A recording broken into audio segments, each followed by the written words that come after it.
Allá Montaraces, buenas noches. Hoy en nuestro concilio a distancia, presentación y coloquio con Gabriel García.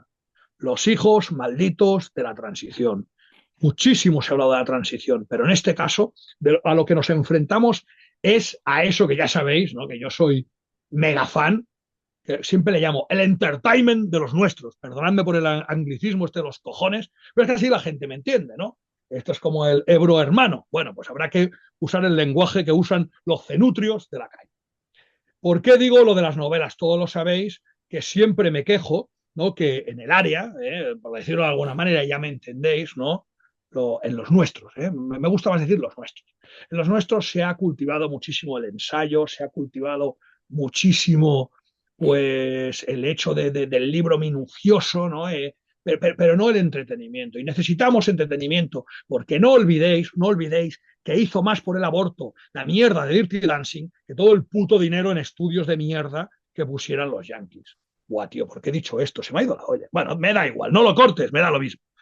¿A dónde quería llegar?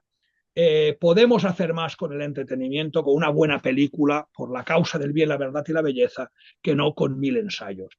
Y aquí es donde entran las novelas. Nosotros no tenemos para hacer películas, es una cosa que es clara y lógica, pero sí que tenemos grandes escritores, los cuales pueden explicar nuestra historia y explicar nuestras cosas desde un punto de vista entretenido y veraz, porque no olvidemos una cosa, nuestros enemigos usan la mentira, pero nosotros llevamos como bandera la verdad. No hemos leído este libro y agradecemos profundamente a Sierra Norte, a SND, que nos lo haya mandado. ¿El plan cuál es? Hoy presentarlo. Aparte, la idea era un poquito la sorpresa, es decir, no haber leído ni la hoja de atrás, no haber leído ni la hoja de atrás, para que veamos qué nos cuenta el autor y luego, pues con el tiempo, como hayamos hecho con otras tantas, mayormente con Felipe Botalla, pues leerla tranquilamente y pues entre lo que tú nos cuentes y la conclusión a que lleguemos nosotros, pues acostumbramos a pelearnos, ¿no? Y no llegar a ningún acuerdo, porque una cosa que tenemos aquí es que cada uno es hijo de su padre y de su madre e interpretamos lo que nos sale de las orejas. Muy buenas noches y Gabriel, pues te dejo para que nos expliques un poquito de qué va tu novela, de dónde surgió la idea sobre todo de escribir una novela y luego vamos intercambiando un poquito de opiniones. Pues buenas noches y muy agradecido de estar aquí en vuestra hoguera virtual, de la cual pues soy seguidor por YouTube como tantos otros. Y desde luego pues para mí es un honor pues poder estar aquí presentándola con vosotros. A ver, debo decir que esta novela es la segunda que se publica de mi autoría. ¿Qué ocurre? Que bueno, este tema, pues digamos, al tratar la transición, la juventud patriótica, pues lógicamente ha generado más interés. Pero bueno, digamos, en cierto modo está relacionado un poco con la anterior. Una cosa que quería comentar es que, bueno, yo gracias a vuestro canal, en su momento me animé a leer ya El Señor de los Anillos, lo tenía pendiente, pero gracias a vuestros programas ya, ya me lancé. También me animé a leer a Genon y a Ébola, aunque no estoy muy seguro de haberles sabido sacar todo el jugo posible, ambos autores.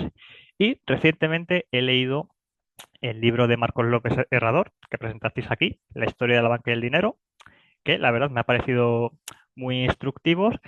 Y bueno, de otras conclusiones a la que he llegado es que el capitalismo es el sistema realmente existente porque las circunstancias han llevado a que sea así. Con esto no quiere decir que me parezca un sistema bueno, me sigue pareciendo deplorable, pero que en el momento actual, digamos que es lo que nos va a seguir tocando tragar. Y esto también está relacionado con el contenido del libro, porque es muy habitual, sobre todo entre las filas nuestras, patrióticas, pues el lamento de que es que el franquismo cayó porque lo implosionaron desde dentro los traidores y porque puede haber sido distinto. A ver, efectivamente el franquismo cae porque se implosiona el régimen desde dentro.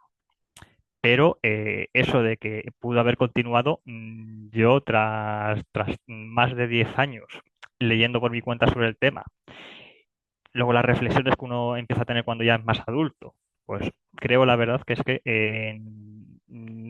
el franquismo no pudo continuar ni fue posible ninguna revolución pendiente porque es que las circunstancias más allá de España es que lo imposibilitaban totalmente. ¿De acuerdo? Y bueno, ya entrando en materia, La génesis de este libro, pues mirad, en 2022 salió mi primera novela, Hermanos de Alcohol. Es una novela juvenil, así en la línea de historias del Cronen, de Ángel Mañas, imagino que la habréis leído, o al menos os sonará haber visto la película. Y bueno, también tiene un aire a ampliación del campo de batalla de Michel Houellebecq. Te voy a decir que no me estoy tirando el pisto porque no había leído al segundo, ¿eh? Y al primero me parece que tampoco. Pero bueno, ya como es imposible ser original al 100%, pues lógicamente cuando yo leí esas novelas dije, bueno, han tratado temas o cuestiones o enfoques con los que yo puedo coincidir. El caso es que en esta novela yo metía la cuestión política de una forma, como me dijo un amigo y a pesar de ello camarada, que me recuerdo que me comentó, es que lo has metido de una forma panfletaria. Y dije, no, porque me dijo, no te ofendas, lo has metido de una forma panfletaria. Y dije, efectivamente, así es. Esto pasó cuando tenía yo 20 y pocos. Pero bueno, el caso es que al final, por una serie de circunstancias, la novela que os digo, Hermanos de Alcohol, ya salió en el año 2022. Y bueno, yo un año antes ya había abandonado la militancia política y recuerdo que a finales de ese mismo año vamos, me escribió para la Navidad para felicitarme las fiestas mi buen camarada Iván González. Iván fue jefe provincial de Madrid de Falange Española de las Jons en varios de los años en los que estuve militando. Bueno, Iván me felicitó la Navidad, como os he comentado, y me dijo, oye, Gabriel, me ha gustado mucho tu libro. Me recuerda a Eugenio. Yo me quedé flipando, dije, lo escribí. Gracias, pero digo, pero Iván, que mi libro no tiene nada que ver con Eugenio. Y él insiste que sí, que es como Eugenio. Lo que pasa es que tú te empeñas en convertirlos en antihéroes. Dije, a ver, que yo agradezco que te haya gustado de verdad, pero que este libro no es como Eugenio. Bueno, pero el caso es que, bueno, yo no estaba de acuerdo, sigo sin estar de acuerdo, pero el caso es que me empezó la idea ya a dar vueltas. Y pensé, Eugenio, antihéroes. Y claro, la juventud patriótica de la transición, pues fueron los antihéroes oficiales. Y es que, claro, si reflexionamos sobre todo lo que ha ocurrido en España desde entonces, es que no quedó más remedio que serlo. Y es que creo que es motivo de orgullo haberlo sido, viendo lo que hubo en la época y lo que ha venido después. Ya no quisiera, vamos, terminar esta génesis de cómo surgió la novela sin, bueno, decir que para mí ha sido una auténtica pena que Iván no haya podido leer finalmente el libro porque falleció el año pasado, en febrero, si no recuerdo mal. Es decir, hace poco ya se cumplió un año de la desgracia. Es decir, una persona que en principio debería haberle quedado vida por delante, pero bueno, son cosas que ocurren. En cualquier caso, vamos, mi idea, cuando yo empecé a escribir el libro, era que Iván apareciese en la lista de agradecimientos como la persona que me había, en cierto modo, dado el empujón, porque yo la historia en sí ya tenía algo en mente, pero ya el comentario de Iván en referencia a Eugenio, antihéroe, otra época, ya fue lo que definitivamente me animó a ponerme con ello. Y bueno, al menos he querido rendirle homenaje en ese sentido, pues siendo la primera persona que aparece en la lista de agradecimientos del libro. Si vosotros lo abrís, no sé si seréis de los que miran la primera página con los agradecimientos del autor a las personas, pero Iván aparece, como pueden aparecer otros amigos editores como Álvaro Romero y Miguel Ángel Vázquez. Bueno, ya entrando en lo que es la novela en sí. Lo habitual es que un autor diga, yo soy muy original. Esta novela no la ha escrito nadie. Bueno, yo debo decir que mi novela no puede ser 100% original, como he comentado antes respecto a la primera. Es decir, es imposible. Pero dentro de lo que cabe, es muy complicado, lógicamente, que un autor pueda ser muy original y que no toque temas que hayan tocado otros. Pero bueno, en este caso, yendo a la cuestión de las organizaciones patrióticas, pues me vais a permitir que barra un poquito para casa. Se ve bien, ¿no? Hay libros sobre las organizaciones.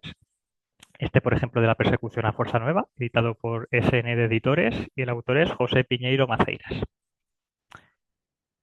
Hay libros sobre los testimonios de los militantes de la época. Este, por ejemplo, de Sin remordimiento, de Juan Antonio López Larrea. Me parece que la habéis tenido en el canal alguna vez también. Pero ¿qué es lo que ocurre? Que bueno, estos libros están inspirados en hechos reales, como es lógico, pero en materia de ficción, como comentaba el señor Cangrejo, hay un déficit. Es decir, no es habitual encontrar ficción y es algo curioso porque por las organizaciones de la época, sobre todo por Fuerza Nueva, pasaron muchísimos jóvenes. Ha salido gente que profesionalmente ha alcanzado éxito en muchos campos, pero en tema de literatura y de ficción no hay ejemplos así destacables. Y bueno, con este libro, pues por mi parte yo he querido contribuir, aunque sea de una forma mínima, pues a llenar ese vacío. Ahora bien, quiero con esto decir que no ha existido ficción, ha existido. ¿Qué pasa? Que no ha sido una ficción tan extensa. Me explico. En los años 80, Fernando Márquez, el zurdo, publicó esta novela, Fe Jones. La protagonista, pues es una chica joven, de una familia así de clase media, un tanto hippies, pero con simpatías por los fascismos. Era una novela de ficción, pero que ambientada pues, en la época en aquellos años, en la transición. ¿Qué es lo que ocurre? Que esta novela, por un lado, más que ser una trama de ficción para describir la época, era, o yo al menos lo he percibido así, una forma de Fernando Márquez, el zurdo, de manifestar cómo veía él la situación. Porque bueno, él tuvo un falangismo muy particular. Luego, por otra parte, esta ya más reciente, Ediciones Barbarroja publicó estos dos relatos. Quisimos transformar España, 11 nombres de mujer. El autor es Antonio Brea, un autor de Sevilla. En este primero, el autor narra su militancia en una de las organizaciones falangistas que existió hasta hace cosa de 20 años aproximadamente, Falange Española Independiente. El relato transcurre en el curso, me parece que era el 85-86, porque al final del libro, vamos, del relato, mejor dicho, se alude al referéndum de la OTAN en el cual el Partido Socialista había dado el volantazo y de pronto, cuando antes estaba en contra, ahora estaba a favor de que España entrase en la alianza militar. Bueno, hay cosas que se repiten con los años, es decir, no es nada nuevo que de pronto el PSOE pase de hablar de la paz y todo eso a ser los más felicitas del mundo. Porque, bueno, como digo, pero estos relatos son ficción, pero el de quisimos transformar España, más bien creo que hay que verlo como un relato autobiográfico novelado. 11 nombres de mujer sí que es más ficción, pero ahí la cuestión política queda ya más en un segundo plano, como algo que sí que ha formado parte, pero no es lo principal. Ahora bien, a la hora de hablar pues, de la transición con una trama de ficción propia, que quiere entretenimiento, pero que al mismo tiempo exponga qué es lo que ocurrió, no tengo constancia de nadie que haya publicado un libro así. Alcanza las 764 páginas. Ojo, digo, no tengo constancia, lo digo, si mañana viene alguien y me dice, pues mira, estás equivocado porque esta persona escribió este. Yo diré, pues encantado de leerlo. Por supuesto, bueno, que hasta ahora no lo conozco. Sí que puedo comentar que, por ejemplo, hace unos años escuché a un conocido militante azul decir pues que a él, vamos, que él tenía en mente escribir una novela en la cual se hablara de lo que había sido Falange Española de la Jons Auténtica, uno de los grupos de la época. Hasta ahora el libro no ha salido. Yo espero que algún día se anime, que yo estaré encantadísimo de leerlo, desde luego. Luego, en cualquier caso, ¿qué es lo que marca la diferencia de este libro mío con los otros, aparte del grosor? Es que en este caso, digamos, la trama sí que es importante, una trama de ficción propia. Eh, ¿Cuál es el núcleo, vamos, o, digamos el eje por el que circula esta trama? Bueno, yo he alumbrado por decirlo de alguna manera, al joven Carlos Rodríguez, un chico nacido en el año 1960, es decir, justo cuando comienza el desarrollismo y cuando España comienza a convertirse en un país moderno, que lógicamente cuando llega la conocida fecha del 20 de noviembre de 1975, pues tiene 15 años, es decir, está en un momento en el cual ya se empieza a plantear ciertas cosas sobre la vida. Luego, aparte que él es hijo de policía, y no de un policía cualquiera, sino de un policía de la Dirección General de Seguridad, que además es un falangista entusiasta del movimiento. Yo sé que esta expresión a algunos, incluso a algunos con los que yo como partido de militancia, les hará escandalizarse. Bueno, pues más motivo para meter este tipo de personaje, porque como se verá durante la novela, pues el padre de Carlos, con el que también comparte nombre, pues es una figura muy influyente para él. Como he dicho, y tendré que repetir más de una vez, aquí la trama de ficción es relevante. Es decir, Carlos no es un simple testigo de los acontecimientos. Vamos, no es un chaval que dice, bueno, que la trama no transcurre de que Carlos va a un sitio, ve a unos gritar arriba España y a otros viva Carrillo y ya está. No, no, no. Aquí Carlos participa en los acontecimientos y las cosas que les ocurren a él y a los suyos están interconectadas con lo que ocurre en los acontecimientos políticos de la época. Luego, otra cosa que debo avisar. Eh, Esta no es una historia de Netflix, HBO o similares. Aquí a Carlos le gusta su vecina Begoña. Dicho esto, si Netflix, HBO o similares están dispuestas a realizar una oferta para llevar la serie, como comentaba el señor Cangrejo que sería muy relevante, pues oye, yo encantado, siempre y cuando respeten el guión, por mí no habría ningún problema. Ahora bien, yo creo que de entrada no es un guión para Netflix. Bueno, la novela se estructura por capítulos que corresponden a cada año. Vamos, mi idea del principio era que abarcase del año 1975 a 1982, que es lo que los historiadores suelen considerar que abarca el periodo conocido en España como transición. ¿Qué ocurre? Yo le he metido otros dos saltos temporales, uno al 84 y otro al 86.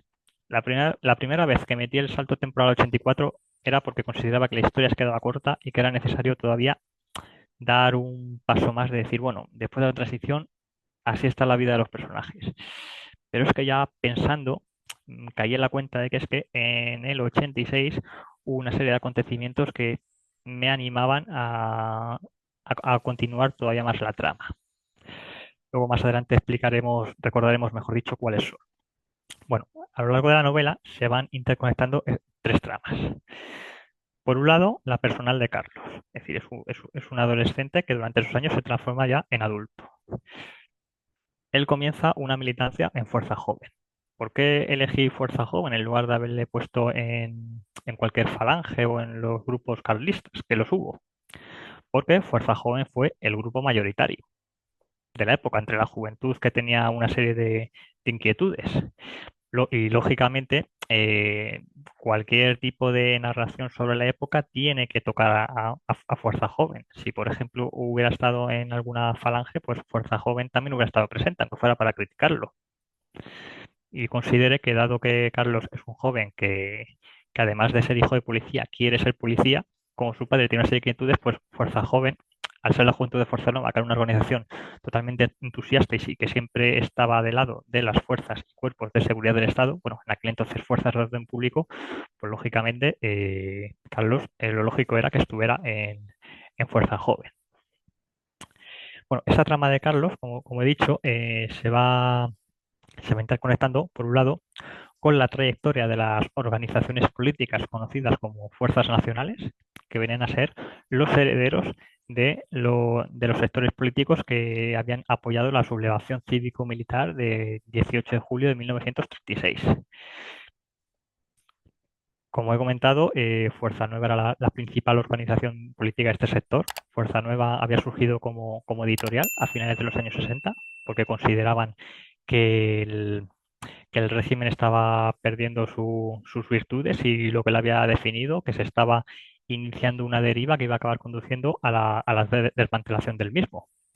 A Fuerza Nueva y sobre todo a Blas Piñar, su líder, se les ha acusado mucho, pues lo de lo típico de organización inmovilista, reaccionaria, carca, cuya obsesión era volver al 19 de noviembre del 75.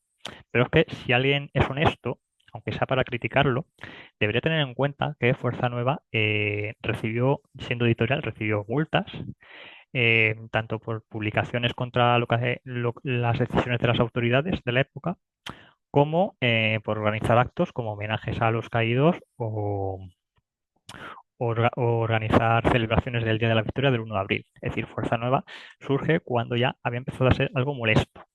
Molesto ya para el propio entramado institucional que era muy consciente de que cuando se muriese Franco se iba a desmantelar y había que ir corriendo a un nuevo orden político. Fuerza Nueva, en cierto modo, se podría considerar una organización heredera, al menos sociológicamente, de toda esa población que respaldó el alzamiento porque se identificaba, bueno, porque, en primer lugar porque no le tenía miedo de las políticas del Frente Popular, sobre todo de lo que les podía ocurrir físicamente. Pero, por ejemplo, sobre todo, digamos, ese tipo de población que no eran ni falangistas ni carlistas, que sociológicamente podían votar a partidos como la CEDA o a lo mejor a Renovación Española. Por ejemplo, Renovación Española, creo que fue Ernesto Milá quien ha apuntado alguna vez que Fuerza Nueva fue algo, vamos, el equivalente a Renovación Española, solo que varios años más tarde. Bueno, la cuestión es que Fuerza Nueva contaba con muchos seguidores y bueno, en cierto modo, lo que las propias instituciones del franquismo no habían sabido o querido, más bien, promover, como era el movimiento, pues cuando esas banderas las escupieron y las tiraron, Fuerza Nueva las levantó. Eso es lo que a algunos, lógicamente, motivo por el que les tenían tanta inquina. Junto a Fuerza Nueva, dentro de eso que se llamaban las fuerzas nacionales, estaban las falanges. A algunos falangistas no les gustaba estar encajados ahí, pero bueno, ya la cuestión de los diferentes grupos, eso era más bien un tema yo diría que generacional, porque obviamente Raimundo Fernández Cuesta y su gente habían sido, vamos, en muchos casos habían sido ministros, habían ocupado unos cargos importantes en el Estado, pero muchos años antes de la transición, lógicamente, pues su experiencia y trayectoria vital no se podía comparar con la de quienes habían estado de jóvenes, instruidos por las instituciones del régimen, como el Frente de Juventudes, que habían visto continuamente cómo el régimen les decía una cosa y la práctica en real, en la política, era otra. Y igualmente podríamos citar pues, a todos estos chicos ya metidos en la Organización Juvenil Española, ya no era el Frente de Juventudes, era algo más despolitizado, pero que tenían inquietudes y que, claro, habían nacido en otra época y digamos que su hostilidad al régimen era mayor. Muchos de estos casos pues pasaron por círculos de José Antonio y luego confluyeron en la autodenominada Falange Española de las Juegos Auténtica. Pero bueno, ya os digo que desde luego todo el tema este de los diferentes grupos falangistas daría para muchísimo. Pero es curioso que en el falangismo ocurrieron cosas que también se dieron en el carlismo. Porque en el carlismo, bueno, son conocidos los sucesos de Montejurra, donde el sector de Sixto Enrique disparó contra el sector de Carlos Hugo. Carlos Hugo, que en su momento había sido pretendiente al trono. Lo que pasa es que Franco optó por Juan Carlos de Borbón. Carlos Hugo convirtió el carlismo en un movimiento que lo definían como socialista, no marxista y autogestionario, un poco en la línea de la Yugoslavia de Tito, que en cierto modo era un fenómeno que ocurría también en el sector falangista. Esto es curioso porque es muy habitual escuchar que, vamos, esto lo he escuchado yo en el sector azul, no, es que el carlismo y la falange son antagónicos. Bueno, pues qué curioso que el mismo fenómeno se daba tanto en el carlismo como en el falangismo de la transición. Lo sabía que valoraban la obra de Franco, lo sabía que la criticaban, pero en ciertos aspectos la valoraban, y lo sabía que eran totalmente hostiles, incluso presentándose como autogestionarios y próximos a la izquierda. Era curioso, pero ¿por qué ocurre esto? Porque es que, en cierto modo, al ser movimientos muy vinculados doctrinalmente a la doctrina social de la Iglesia, cuando la propia Iglesia Católica se había metido en el fregado del Concilio Vaticano II, pues todo eso tuvo factura en los movimientos que se inspiraban en esa doctrina social. Por eso no es extraño pues que en la Falange y en el carlismo, para entendernos, pues tuvieran lugar ese tipo de manifestaciones. Luego, igualmente, en este llamado sector de las fuerzas nacionales, era relevante los excombatientes, cuya principal figura era José Antonio Girón de Velasco, durante mucho tiempo considerado el mejor ministro de Trabajo, hasta que hubo quien decidió que lo era Yolanda Díaz. Bueno, sin más comentarios. El caso es que estos excombatientes pues también tenían su influencia y sobre todo contaban con un órgano de expresión que era el periódico El Alcázar, nacido en la fortaleza toledana durante el asedio. Y dicho periódico, pues bueno, digamos que en efectos de opinión llegaba mucha gente y tenía un cierto público. También se intentó durante mucho tiempo que en este mismo bloque, bueno, bloque, más bien un bloque si lo consideramos como cuando hay un terremoto y un cacho de tierra se rompe y se mueve la otro. Eso fueron las fuerzas nacionales de la transición. El caso es que hubo quien consideraba que ahí debían estar también los de Alianza Popular. Alianza Popular, un partido fundado por siete hombres de nivel que han sido todos ellos ministros del régimen de Franco. Es curioso porque cuando se echan cara a sus herederos, su origen, aparte de que ellos dicen que no tienen nada que ver con eso, misterios de la refundación en Partido Popular, que ya les forra el pecado original de su origen, también es habitual escuchar la mitad del PP, bueno, esto creo que lo dijo alguien del PSOE, que dijo el PP podría ser legalizado porque la mitad de sus fundadores fueron ministros de Franco. No, no, la mitad no, todos. La mitad no, lo fueron todos. No obstante, desde luego, gente con el nivel intelectual de Gonzalo Fernández de la Mora o de Manuel Fraga ya lo quisieran tener hoy en el PP. Luego también a destacar Licinio de la Fuente, que bueno, este hombre fue uno de los impulsores de la Ley de Seguridad Social y promovió también la construcción de varios hospitales. Esto es importante tenerlo ahora en cuenta cuando escuchamos a ciertos sectores políticos que dicen que hay que pagar muchos impuestos para construir escuelas y hospitales. Bueno, en otra época también se construían. Es que parece ser que antes del 82 en España no se construyeron escuelas y hospitales. Bueno, como el caso es que no salió lo de que Alianza Popular formase parte de estas fuerzas nacionales, pero en cambio sí que formó parte de las fuerzas políticas que dieron origen pues a ese nuevo régimen que surgió de la transición política. Esta transición pues convirtió lo que era el régimen autoritario del 18 de julio en un nuevo régimen homologable, un régimen liberal y abiertamente capitalista. El capitalismo ya se había ido introduciendo, pero faltaba por convertir la estructura política. Pues este régimen nuevo pues fue promovido y está en la Constitución actual, solamente hay que mirarlo, por personas de unos ciertos partidos. Aparte de la cita de Alianza Popular, de la cual un sector acabó muy molesto con el resultado del texto constitucional que salió, estaban los de la UCD, que fueron el movimiento, los que habían tenido el cargo en el movimiento, reconvertidos en el nuevo partido principal del Estado. La apuesta no le salió bien. Yo creo que no estoy haciendo spoiler a nadie. El PSOE, un partido, bueno, ellos presumen de que estaban ilegalizados, que han estado en la oposición.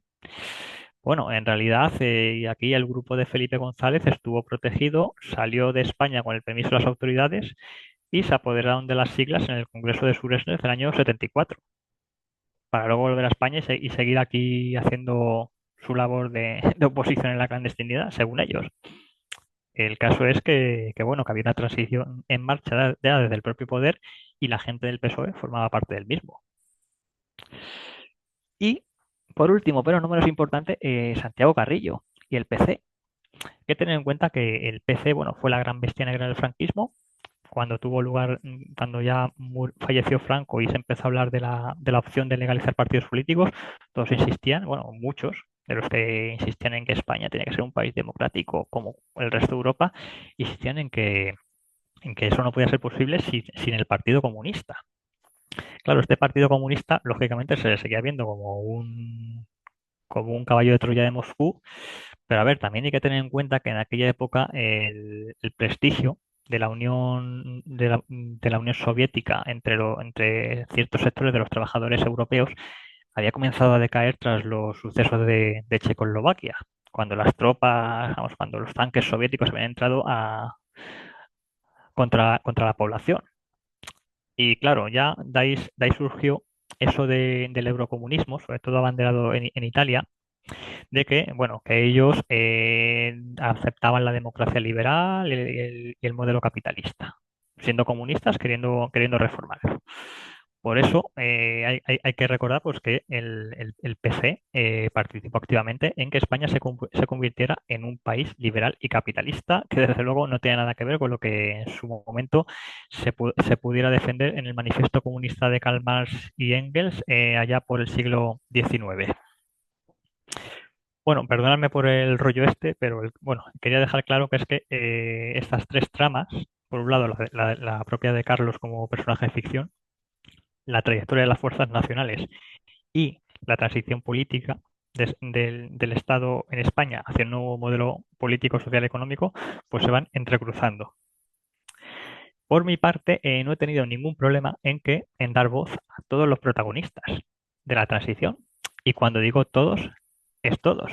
Hombre, lógicamente unos aparecen en mayor medida que otros, pero a mí no se me han caído los anillos por citar lo que decían en aquel momento los separatistas, incluyendo los de Herri Batasuna. Habría que plantearse si una novela similar la escribiera alguien del entorno de lo que hoy es Bildu, sí, estaría dispuesto a sacar, sin estar fuera de contexto o intentando al menos comprender los motivos, a gente como Blas Piñar o Raimundo Fernández Cuesta. Yo creo que lo citarían pues sacando una cita de contexto para decir esto era la extrema derecha. Bueno, y ya, pero es que no me hace falta tener que recurrir a plantear si sería ese entorno el que estuviera dispuesto a ello. Es que estoy segurísimo que, bueno, no hay más que ver las series y demás que se puedan emitir, los libros que se publican, que es que, por lo general, la extrema derecha, para ellos, no ha variado de ser el espantapájaros que ya sacaban en la transición. Unos tíos violentos que trabajan para gente oscura y peligrosa que, por supuesto, siempre tiene a los pobres progresistas en el punto de mira.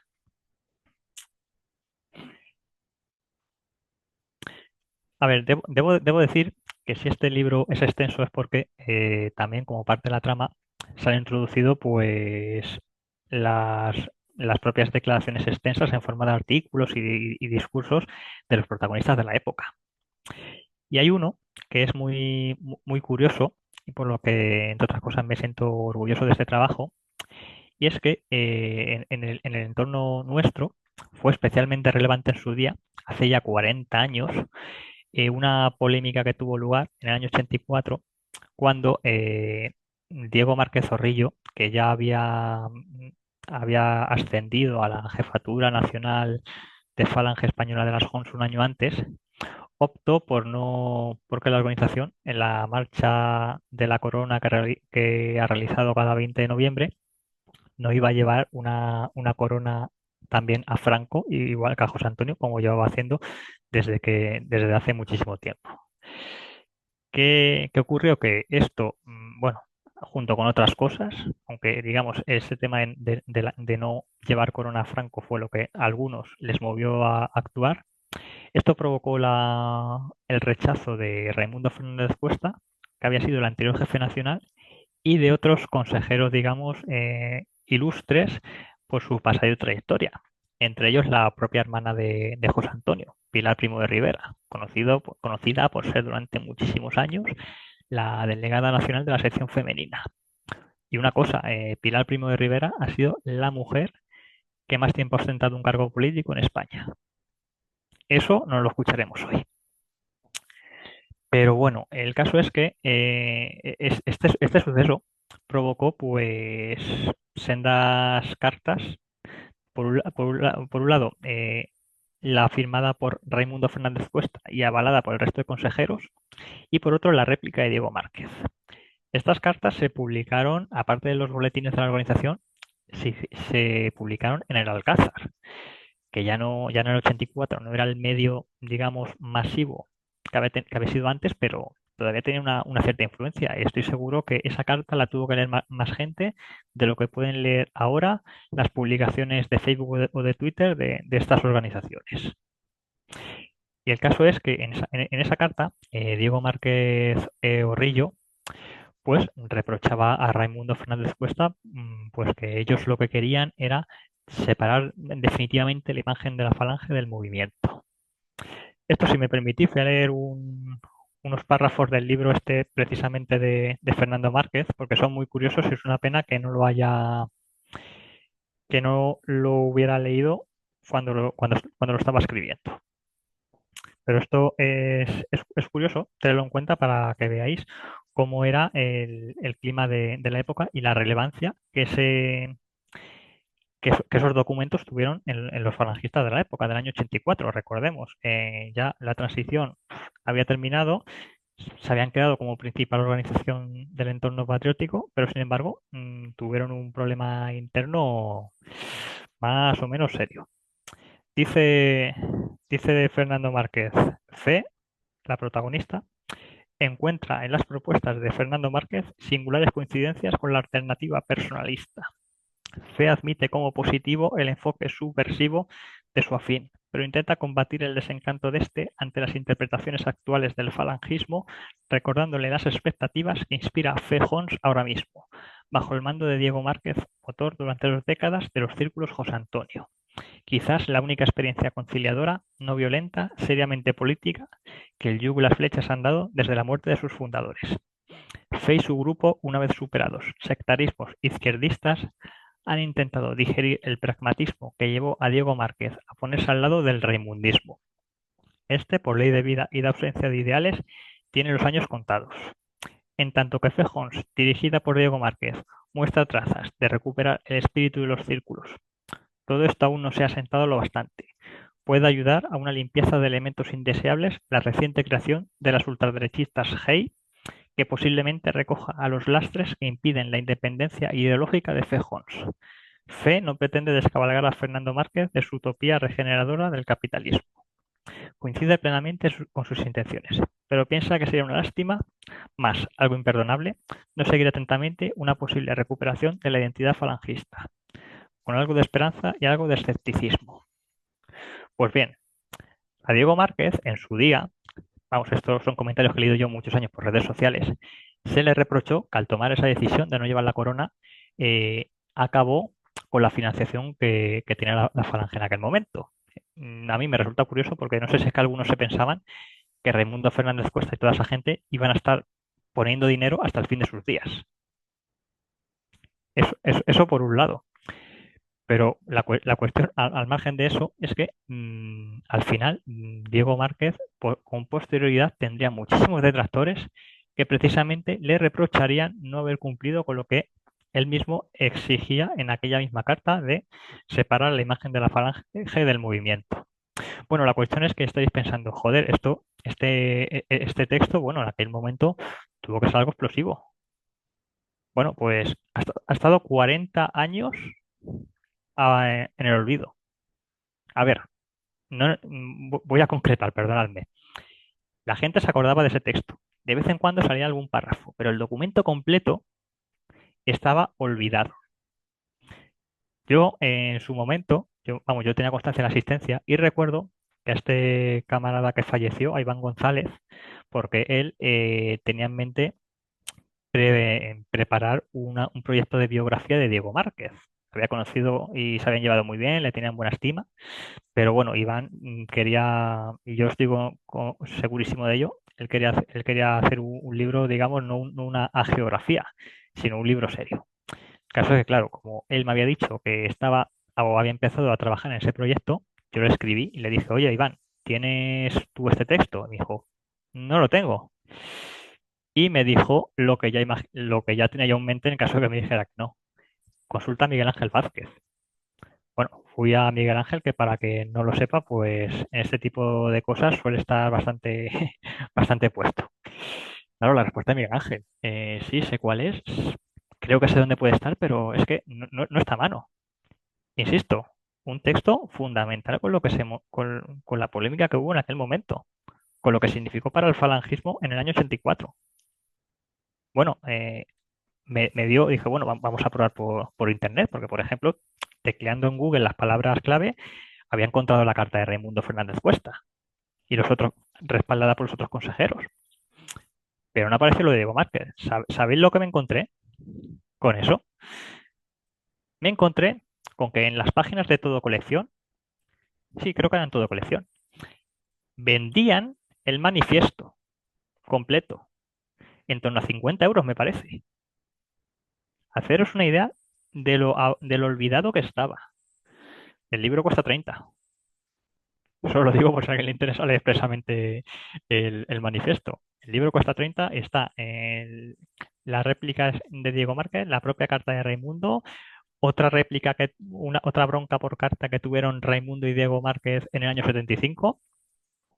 Es decir, yo creo que sale bastante a cuenta. Pero el caso es que era un documento olvidadísimo, pero olvidadísimo.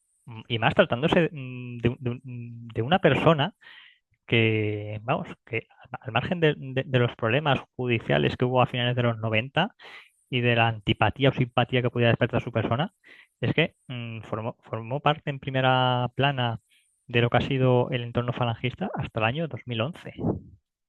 Es decir, joder, que es que cuando ocurrió lo de Garzón, es que era Diego Márquez el que era el jefe nacional y entiendo que el abogado que llevó el tema.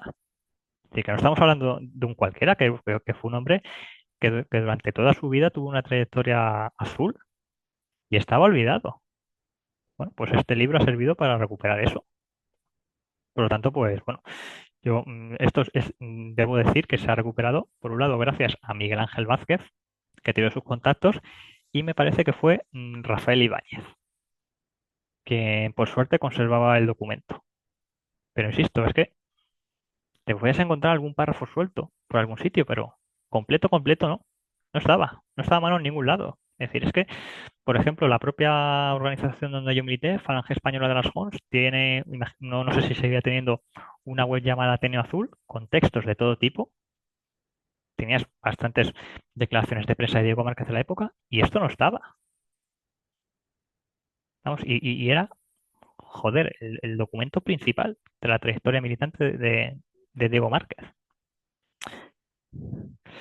Bueno, y el caso es que este libro, perdonadme por haber dado el rodeo con esto, pero es que este libro acaba, vamos, desde la ficción, acaba tratando varios temas incómodos, tanto para lo políticamente correcto como para el entorno disidente patriótico en el que yo me he movido y del que en cierto modo pues sigo formando parte.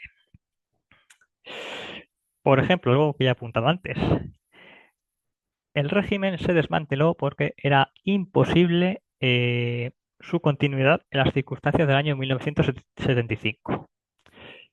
En Portugal, el régimen de Salazar había durado más años y, sin embargo, poco antes, a la muerte del fundador, había caído. Y había estado a punto de llevar a los comunistas al poder.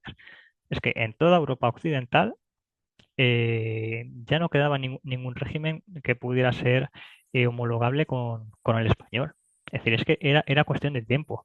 Y por el entorno geográfico en el que estamos los españoles, a Estados Unidos y a la OTAN les interesaba que España se homologara con el resto de países europeos, de Europa Occidental, y entrase en la Comunidad Europea. Y del mismo modo que en otros sitios les interesaba porque los gobiernos autoritarios anticomunistas permaneciesen en el poder, pero en el caso de España no fue así.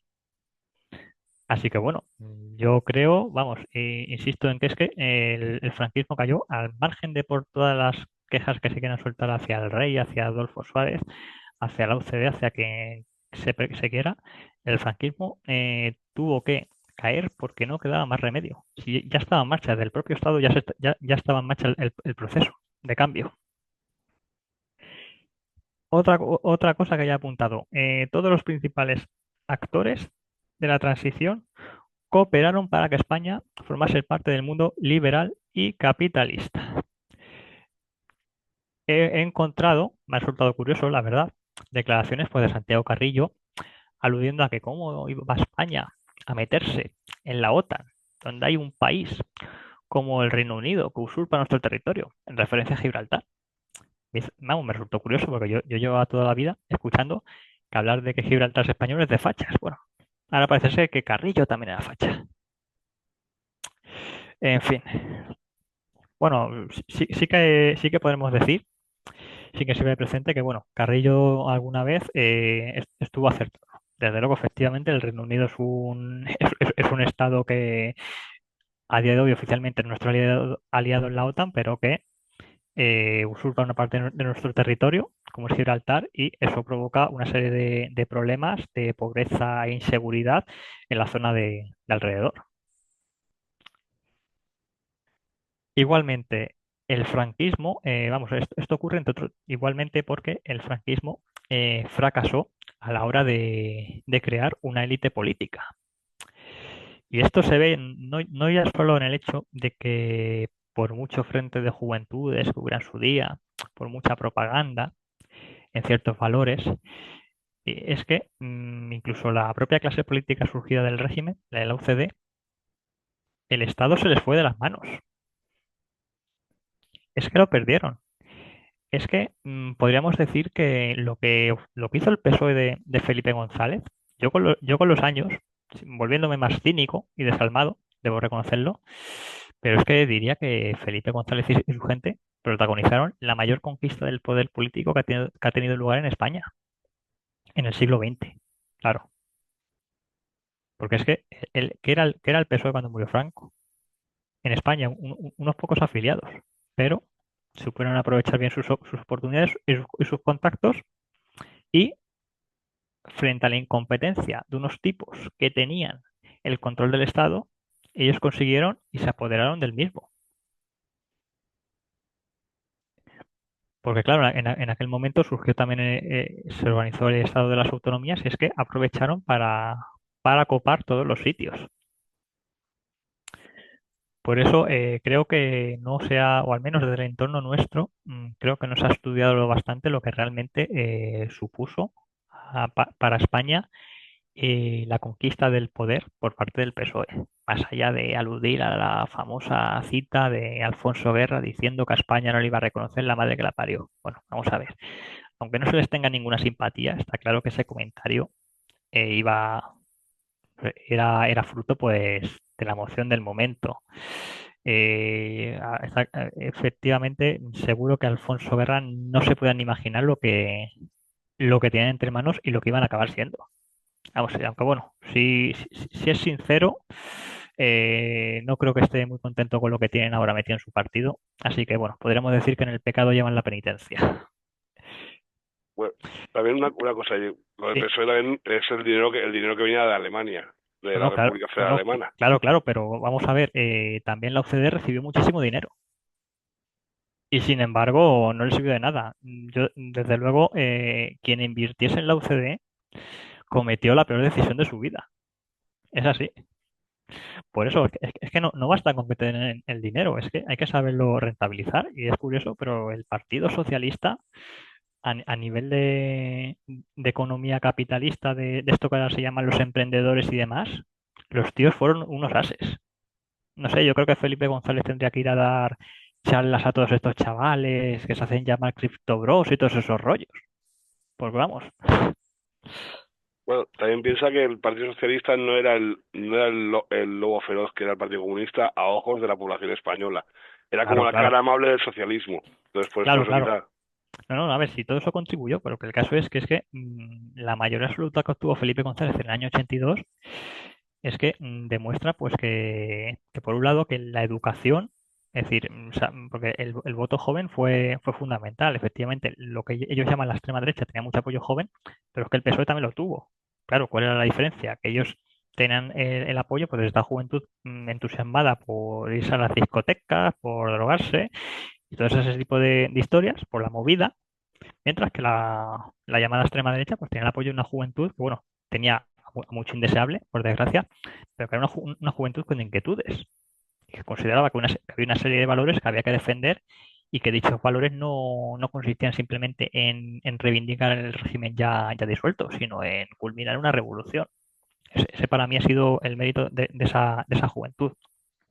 Pero ¿cuál ha sido el problema? Que es que este entorno, el patriótico, lo que ellos llaman la extrema derecha, fue un entorno muy ruidoso, perdón, y convertido pues expresamente pues en la gran bestia negra del régimen, del nuevo régimen. Efectivamente fue un entorno que cometió actos violentos, pero es que, claro, si tú ves el contexto de la época, esa violencia no solo no era mayor que otros grupos, sino que esto me parece que lo ha apuntado Ernesto Mila alguna vez. La violencia de la extrema derecha, de los chavales, era más bien, por eso los chavales queriendo demostrar que ellos eran valientes, que ellos eran combativos, y es que no se pueden comparar ni por asomo con la violencia terrorista de ETA o de Grapo. Así de claro, es que es muy habitual, bueno, esto que llaman la equidistancia. Hay un editorial de ABC que, por ejemplo, dice que igual de malo es la ETA que el Batallón Vasco Español. A ver, recordemos lo que fue el Batallón Vasco Español. Grupo de españoles que ellos por su cuenta, con la permisividad de las autoridades, todo hay que decirlo, pues optaban por plantarle cara a ETA dándoles su misma medicina. Pero que eran unas personas por su cuenta, que sí, que se les hacía la vista gorda de las autoridades porque las autoridades sabían que no podían operar y dar imagen de que somos un país democrático que acata el Estado de Derecho y responderles como se merecen. Pero es que, desde luego, comparar lo que hacían unas personas a título particular, jugándose ellos el tipo, con una organización terrorista perfectamente organizada y que recibía unas ayudas desde el extranjero, cuyo origen realmente no está muy claro, porque ahí ya quien apunta que, vamos, que ETA formaba parte de la llamada Red Gladio. Es decir, la estrategia de Estados Unidos de fomentar grupos radicales que creasen problemas, se habla mucho de la Red Gladio cuando se alude al terrorismo de extrema derecha en Italia en aquellos años, pero es que ETA también tenía sus conexiones. Por ejemplo, Lorenzo Ramírez, vamos, un habitual en YouTube en este tipo de discursos disidentes, no sé si lo habréis escuchado, pero publicó el año pasado un libro sobre el 11M. En ese libro aludía a que, bueno, aludía al tema de la Red Gladio y a que ETA había tenido conexiones y que incluso habían recibido alguna instrucción de agentes de Israel. Claro, esto de entrada muchos dirán, joder, pero si ETA siendo marxista tendría que estar con el otro bloque. Porque, por ejemplo, Fuerza Nueva en su revista aludió a que si ETA recibía subvención de la Unión Soviética. Bueno, el caso es que pretender comparar a ETA y Grapo con eso, con unos españoles como los del Batallón Vasco Español que decían vamos a echarles cojones y vamos a pagar a esta gente que está asesinando continuamente. Es decir, que ellos actuaban como réplica a lo que ETA hacía continuamente cada día. Es decir, es que no se puede comparar esa violencia, pero es que ya es aún más ridículo cuando, por ejemplo, se pretende equiparar a ETA con los guerrilleros de Cristo Rey. Porque, bueno, el nombre de los guerrilleros de Cristo Rey suelen sacarlo a colación de Montejurra. Ahí podríamos hablar también bastante de qué ocurrió en Montejurra, pero bueno, el caso es que los guerrilleros de Cristo Rey, es que en muchos casos se trataba pues de que unos chavales habían hecho alguna gracia, llamaban por teléfono, hemos sido los guerrilleros de Cristo Rey. Ya está, pero que no había una estructura como sí que la tuvo este Grapo.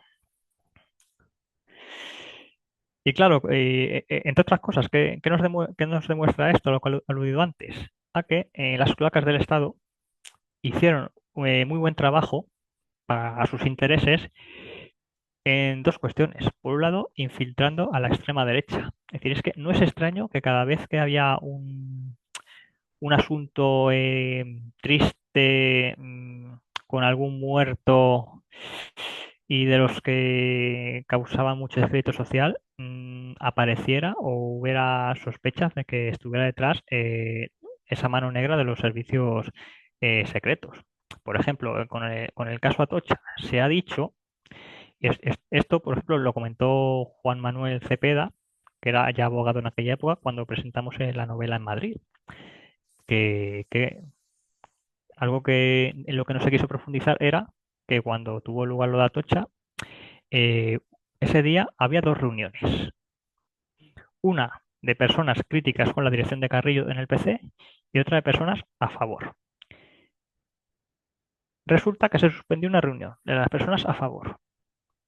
Y esos chicos fueron allí esa tarde y ocurrió lo que ocurrió con las personas que estaban en una reunión de contrarios a Carrillo.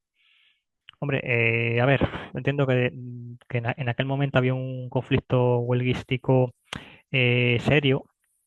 Había gente que había estado en el sindicato vertical del transporte metida, que fue acusada, pero ¿qué queréis que os diga? Que unos chicos pudieran saber los horarios de un despacho. Bueno, sí, tú te puedes poner en la puerta y controlarlo, pero es que esa reunión tenía lugar justo en una hora en la que no se atendía a clientes en ese despacho. Es una cosa sospechosa. Luego, otro caso desgraciado que tuvo lugar, una chica que asesinaron en una localidad madrileña y que detuvieron a uno que estaba en la seguridad de Fuerza Nueva, que resulta que cuando se investigó un poco, estaba vinculado a la Guardia Civil, a temas de servicios secretos igual. Es que pasaron cosas muy turbias. Pero es que esto pasaba en España, pasó en Italia, desde luego, y claro, cuando años después se conoce que existía una red Gladio cuyo interés era provocar situaciones conflictivas y de tensión y de miedo sobre la población para que apoyasen a los gobiernos democráticos, pues empiezan a entender muchas cosas. Esto, por supuesto, sin dejar de lado, porque en la novela yo no omito los detalles, digamos que menos agradables, de que lo que ellos llaman, lo que nuestros detractores llaman la extrema derecha, eh, fue, ha sido y es un entorno con demasiado impresentable. Pero es que esto, joder, recuerdo, creo que fue Juan Antonio López Larrea. Es que no sé si es en un libro suyo donde leí que ya en su día el Frente de la Juventud, que para muchos ha sido una organización muy violenta y problemática, ya ahí se decía que estaban rodeados de tarados, en referencia al entorno. Así que por lo tanto creo que es bastante significativo.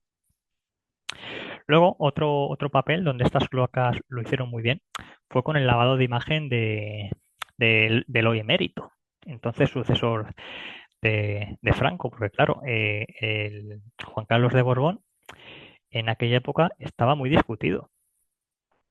Recuerdo, por ejemplo, que cuando tuvo lugar la Marcha Verde, lo que se ha demostrado con los informes de la época de los servicios secretos americanos es que, bueno, ya en su día se le reivindicaba, se le buscaba reivindicar con que su gran labor mediando para que el conflicto no fuera más. Bueno, en realidad él se ofreció a que España se desprendiera del Sahara sin problemas, que él lo que quería era ser el rey.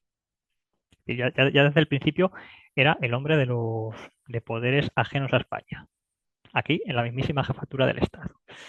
Claro, te encuentras con que su situación era muy crítica, estaba muy discutido. Ocurre el 23F, donde un hombre que ha sido su mano derecha está entre los implicados, igual que está uno de los generales más monárquicos, como era Milas del Bosch.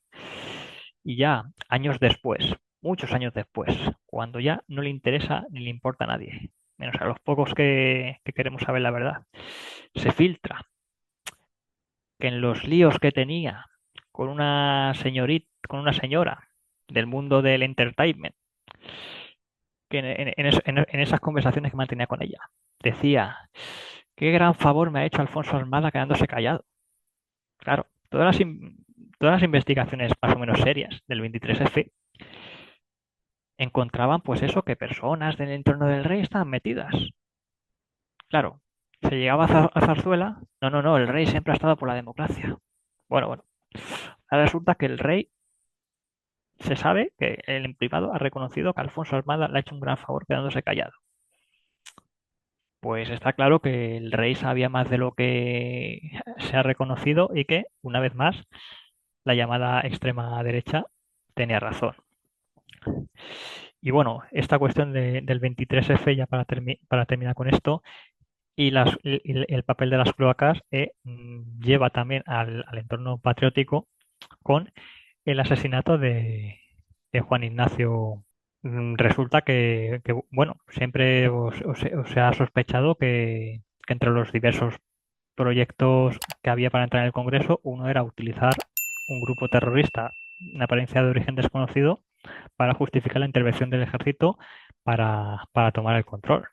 Y que en y que en ese proyecto estaba implicado el Frente de la Juventud, y de ahí la cuestión de por qué a este muchacho le dispararon en la puerta de su casa en un atentado que años después no se conoce al responsable.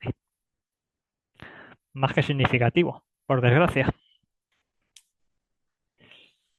Al margen de esto, me temo, bueno, esto tampoco voy a decir nada nuevo, porque, insisto, quizá me cobre por plagio, pero a ver, Ernesto Milaki creo que tiene razón. Lo que se llama la extrema derecha fracasó por muchos motivos en aquella época.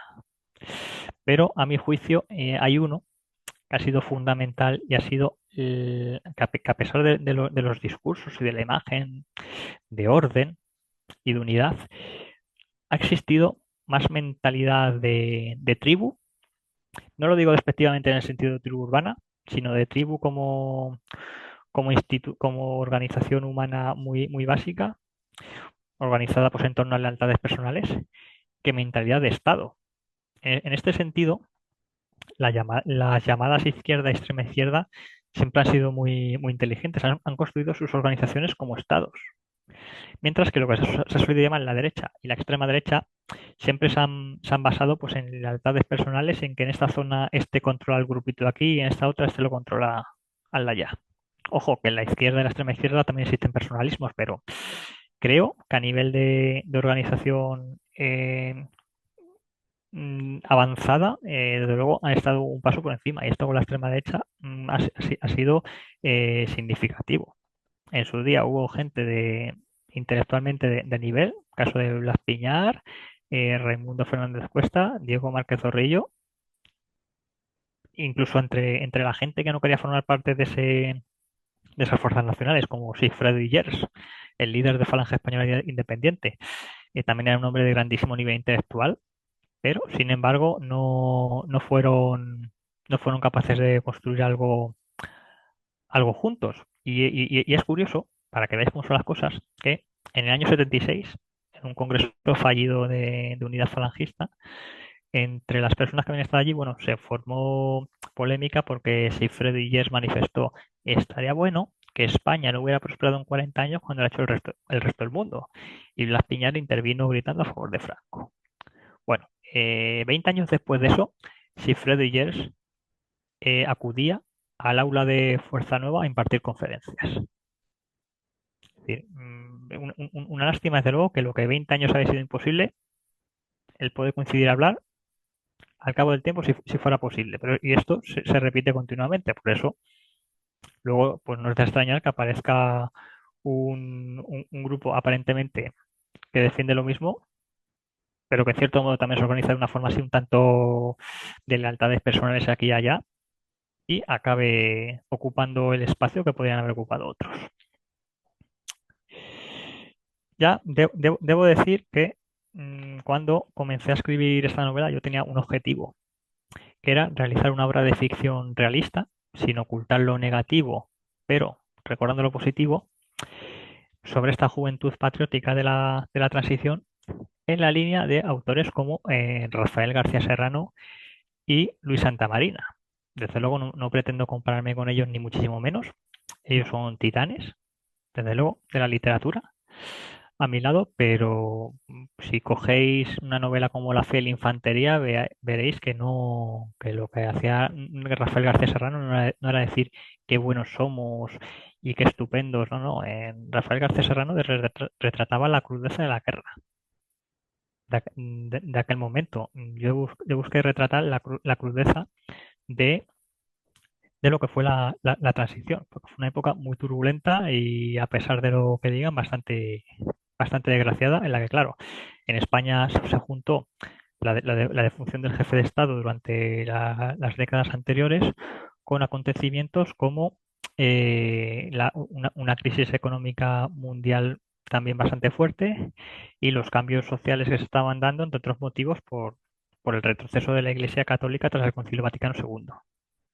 Ojo, que lo que ocurrió en España no deja de ser lo mismo que también se dio en otros países de la Europa Occidental que llevaban siendo democráticos o democráticos en sentido liberal desde hacía muchísimos años.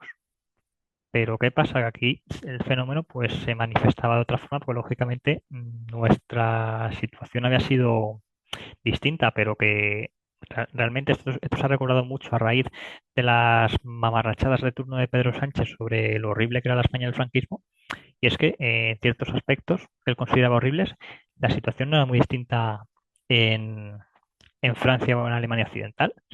Lo que ocurre es que tras mayo del 68, lo que los progres de la época consideraban reaccionario y opresivo, pues empezó a retroceder en todos los países y en España llegó más tarde, pero acabó llegando igual.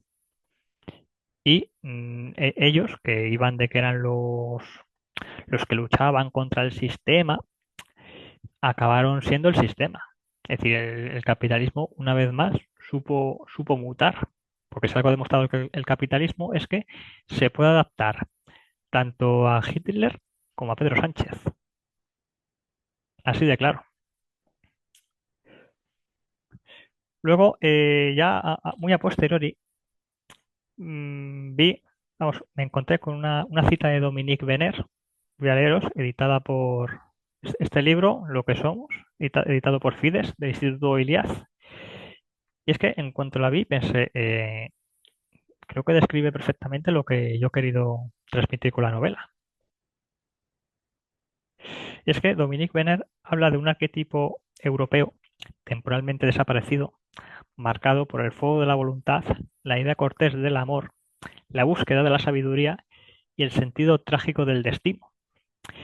Y el caso es que es esta concepción trágica de la existencia lo que, bueno, yo cuando leí esto, pues ya comprendí muchas cosas sobre lo que había sido la historia y lo que es el ser humano en sí. Porque, a ver, es que no hay que entender lo trágico como estar triste y amargado, sino ser consciente de que la vida es algo duro y hay que afrontarla. Y en cierto modo es lo que le va ocurriendo al joven Carlos durante la novela.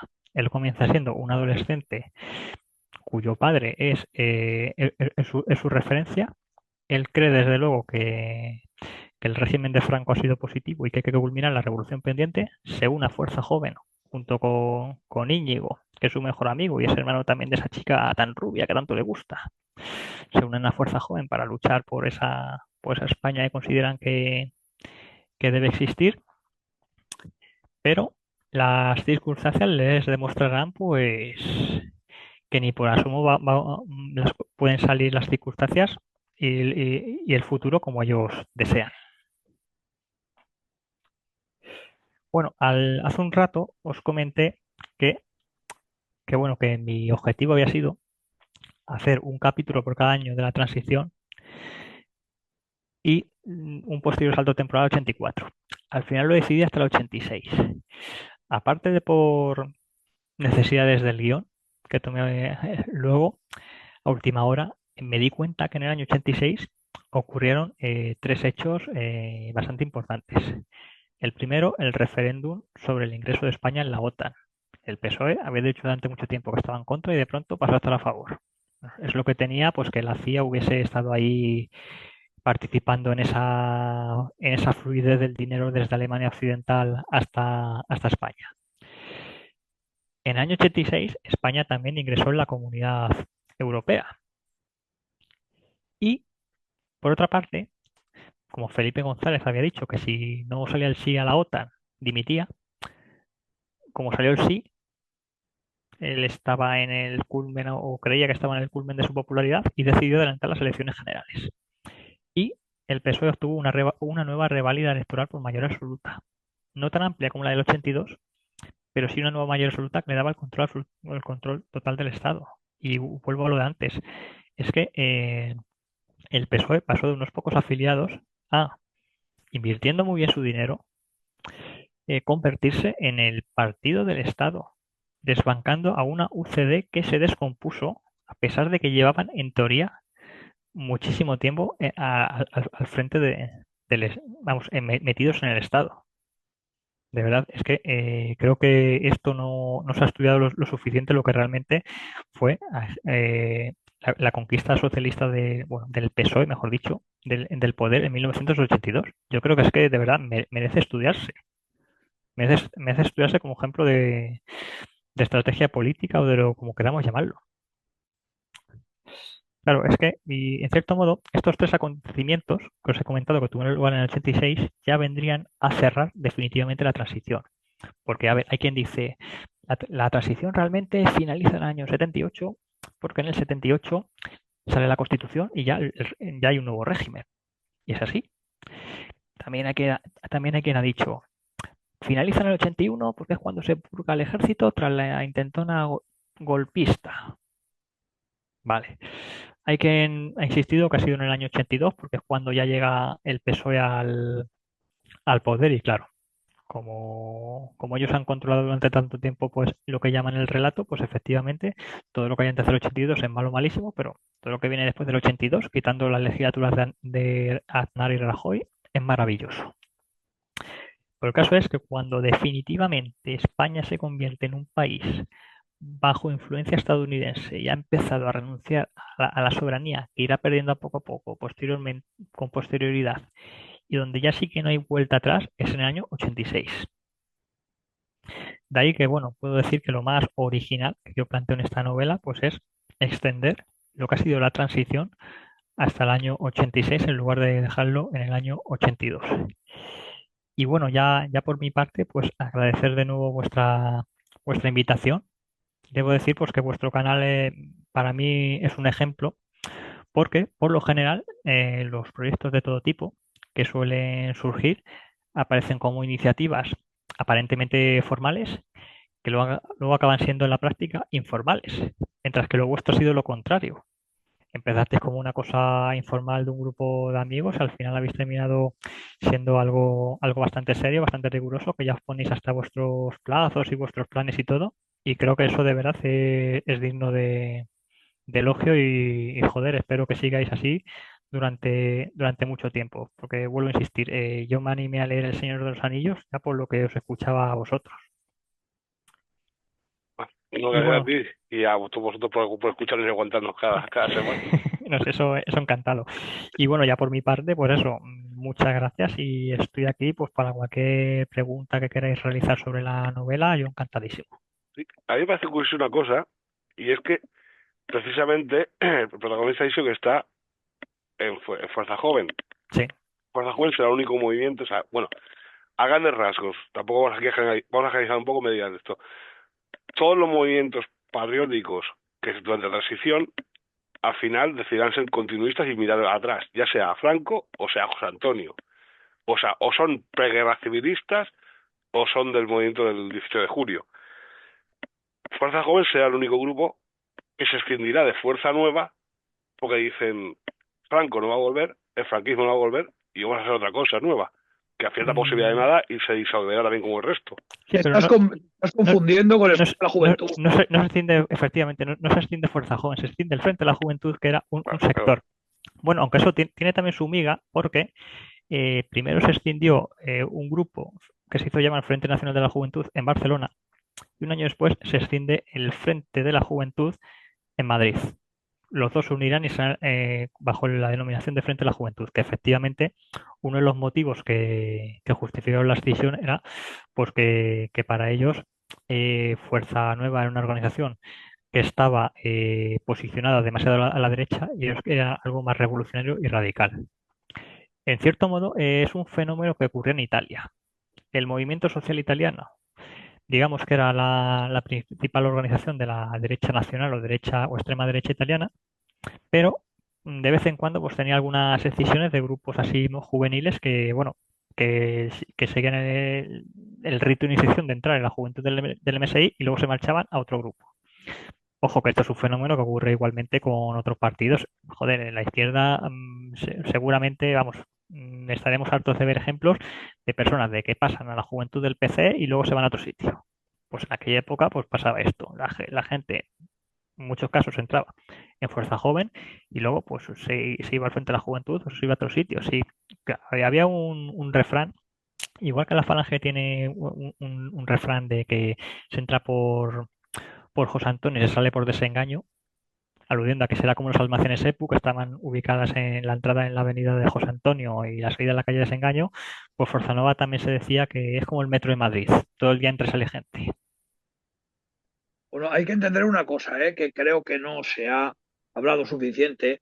Y aquí decíamos, ¿no? que en Fuerza Nueva, lo has dicho tú, Gabriel, que Sí. Fuerza Nueva quería volver, ¿no? Un poco al 19 de noviembre del 75. Yo en eso no estoy de No, no, acuerdo. no, no, no, yo no he dicho que quisieran volver. He dicho que en muchos casos se les acusa de querer volver el 19 de noviembre, cuando Eso precisamente es, habían tenido problemas con los últimos gobiernos ahí está.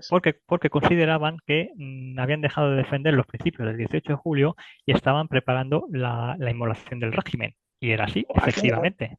ver Porque, un poco, primero que el franquismo, entre comillas, la era dorada, el ciclo heroico surgido del 18 de julio, y al que no le guste que se joda, eh, tiene tres partes claro, y tiene hasta la caída, digamos, de los fascismos, lo que sea un falangismo imperial, ¿no? Que es esa especie sí, auge falangista un poco parado por el caudillo o incluso guiado por el caudillo en muchos de los casos.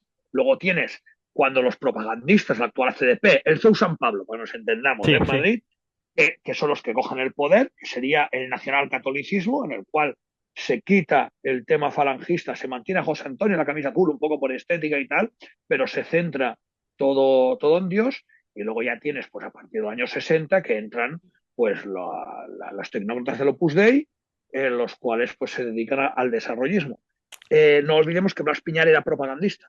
Hasta que sí, los propios sí, sí. propagandistas empiezan a girar hacia una democracia cristiana y copiando el modelo italiano y demás, Blas Piñar era propagandista. ¿A dónde quiero llegar?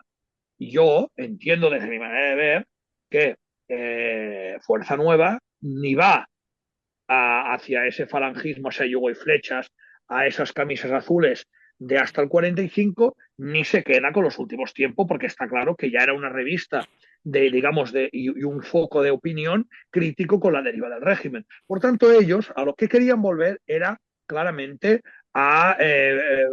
digamos, a partir del 53, como nos diríamos un poco de alguna manera, o incluso a los años 50, vamos, Sí, a los años 50. sí, Pues mira, nada, era nacional católico, entonces lo que claro. querían ellos era volver a los años. Mira, Claro, yo es que creo que Fuerza Nueva padece o padeció, mejor dicho, los mismos problemas o las mismas contradicciones internas que tuvo el régimen durante sí, toda la etapa. Es decir, efectivamente hubo tres etapas en el franquismo. Fuerza Nueva, efectivamente, la base doctrinal podía ser el nacionalcatolicismo, digamos, de los años 50, con la estética del falangismo imperial y reivindicando los logros económicos de los años 60 en adelante. ¿Qué pasa? Que esa contradicción es la que hizo caer al régimen, porque precisamente, efectivamente, el régimen había hecho mejorar la vida de la gente desde 60 en adelante, pero ¿por qué? Precisamente porque se empiezan a implementar medidas liberalizadoras de la gente del Opus Dei que van a conducir a desmantelarlo. Es que ahí está la contradicción que ha tenido el entorno de la llamada extrema derecha, luego tuvo el propio régimen y luego tuvo Fuerza Nueva. Se ha reivindicado como logro lo que precisamente condujo a desmantelar ese tipo de movimiento que ellos reivindicaban. Porque esa tecnocracia opusina fue la que acabó con todo lo que pudiera ser así viril, combativo y en la línea de lo que había sido la falange de José Antonio y lo que quería emular también Fuerza Nueva. Porque claro, efectivamente ellos ya llevaron a los españoles pues, a una sociedad de consumo que efectivamente mejoró el nivel de vida, pero a cambio de despolitizarles. Es que claro, tuvieron razón al reivindicar que eso es un logro de Franco, pero es que ya del sector que precisamente os había apartado e incluso destruido. ya tenía la mácula dentro, sí. No, pero es interesante lo que he hecho del principio el Cangrejo, que es interesante que existen tu novela y que hubiesen más novelas y más cómics, películas no, porque no llegamos a ese nivel. Pues claro, la charla que has dado tú hoy, o otros vídeos que ponemos nosotros, son chepas para la gente muy cafetera. Tú este vídeo se lo pones a compañero de trabajo o algo así, y a los 5 minutos te dice, me aburro. Dices, esto es una chapa. Dice, quítame el tío este ya que está aquí hablando. Claro, si pones una novela que tenga un enganche, que tenga algo interesante, y de trasfondo, pues hablas de lo que sucedió y haces como hace Hollywood o y como hace esta gente que te mete pues todo el trasfondo que ellos quieren meterte, que es lo que has hecho tú novela, imagino, pues haces que la gente disfrute y luego diga, hostia, pues en los 80 pasó esto y pasó esto otro y pasó aquello de allá. Y eso es lo que tenemos que defender. Claro. Mira, Porque es, volviendo a la trama de la novela, como os he dicho, Carlos cuando empieza tiene 15 años. Claro, es un chaval de 15 años, él admira mucho a su padre, quiere ser como su padre. Él, desde luego, es un lector empedernido de Eugenio o Proclamación de la Primavera, pero claro, es un chaval de 15 años y le gusta mucho esa vecina tan rubia que vive en el piso de arriba. Claro, tened en cuenta que ambos van a ir creciendo. Y eso, bueno, no es que sea una novela, digamos, romántica, pero lo cierto es que yo aprovecho esta atracción, digamos, de Carlos por la chica, por Begoña, para tocar un aspecto de la novela primera de Rafael García Serrano, la de Eugenio, en referencia al amor juvenil y la militancia, porque en Eugenio el protagonista, bueno, él comenzaba diciendo que voy a morir dentro de un año. Elijo morir por España. Y Eugenio, en determinado momento, conoce una chica y luego le confiesa a su camarada, he sido débil y he dudado, pero he decidido sacrificar el amor por mi sacrificio. Bueno, no lo decía así expresamente, pero era lo que transmitía. Pues eso, imagino que vosotros habréis leído Eugenio. Seguramente en este aspecto, en esta parte de la novela, no hubierais, o lo hayáis pasado de largo al leerlo.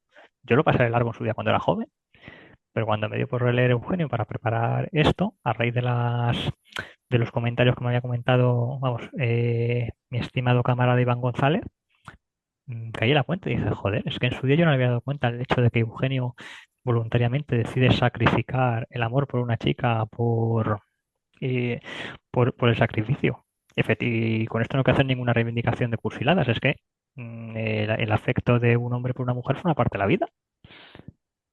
Y es que en este sentido es algo, digamos, que en la novela de Eugenio se ha podido enfocar desde muchos temas, pues eso, de cómo era la juventud escuadrista del momento, del espíritu que tenían, de que es el arquetipo del falangista total, pero ese aspecto en concreto creo que nunca, siempre se haya pasado por alto. Y yo aprovecho pues esta novela para reflexionar y apuntar un poco en esa dirección, decir, bueno, ¿y si esto fuera distinto? no, digo, no sé si será un spoiler o algo, pero al final del 86, el protagonista que habrá como todos, quemados. Como puedes comprender, yo tanto no te puedo decir.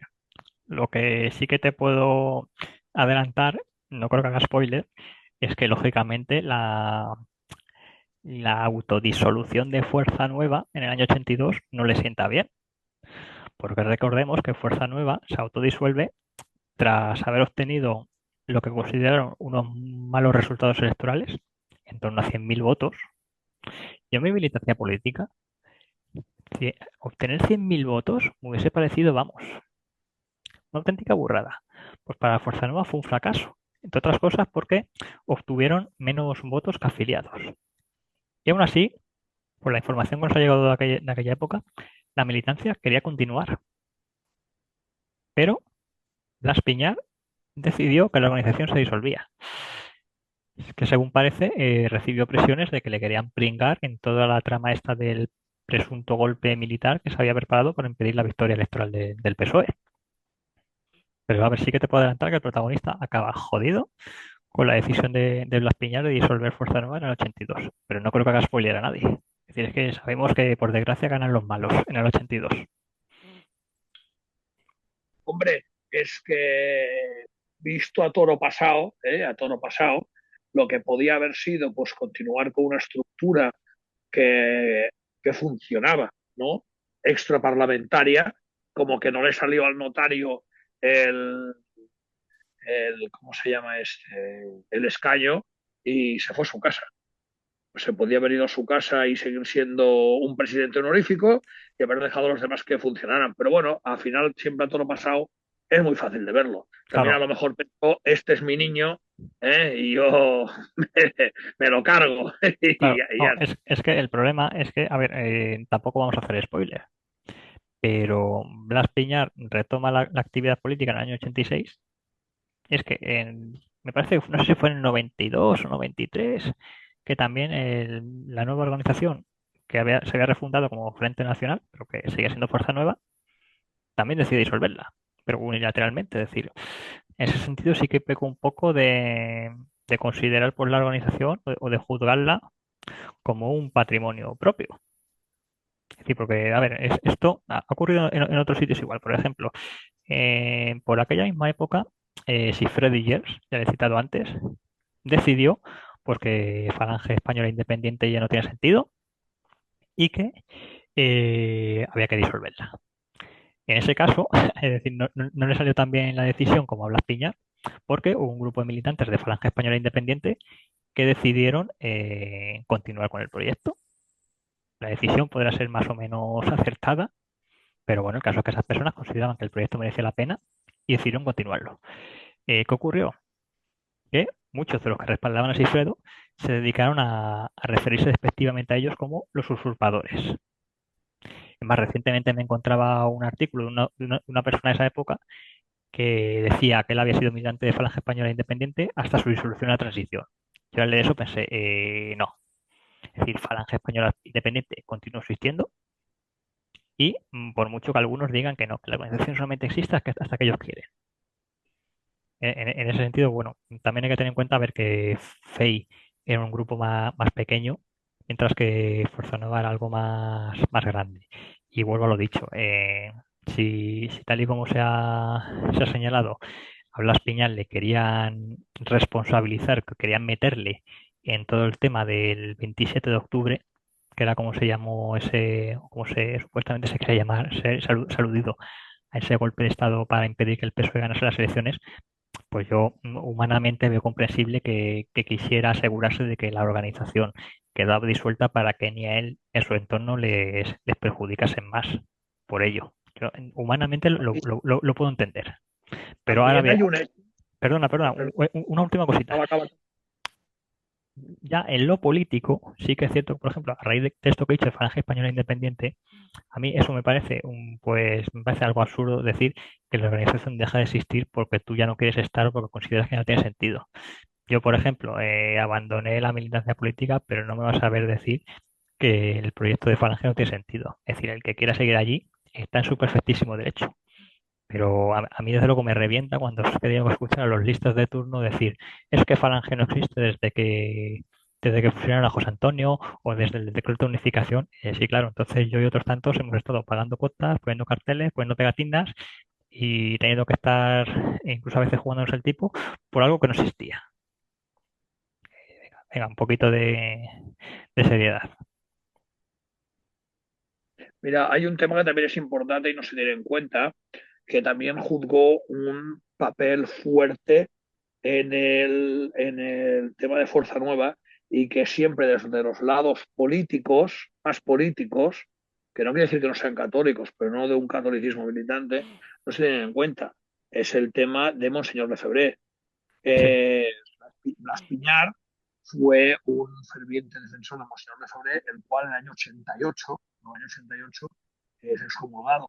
Pero a la que empiezan las batallas de Monseñor Lefebvre, un poco la ruptura de la fraternidad de San Pío y demás, eso también le afecta a él, porque él era el gran valedor de Monseñor Lefebvre en España. Monseñor Lefebvre eh, sí, aparece. oficiaba, apariciaba. Aparece en la novela. Es que más Ah, bueno, bueno, porque sí. normalmente es un tema que no se habla, ¿eh? No, no, Pero es decir, yo es lo un he poquito sacado. como, yo tengo un paralelismo con lo que le pasa al caudillo. El caudillo coge y se ampara en la iglesia. Y llega un momento en el cual la iglesia pues le da de lado. ¿No? Como por Claro, ejemplo el tema de libertad religiosa y demás, que rompen a Franco totalmente. claro.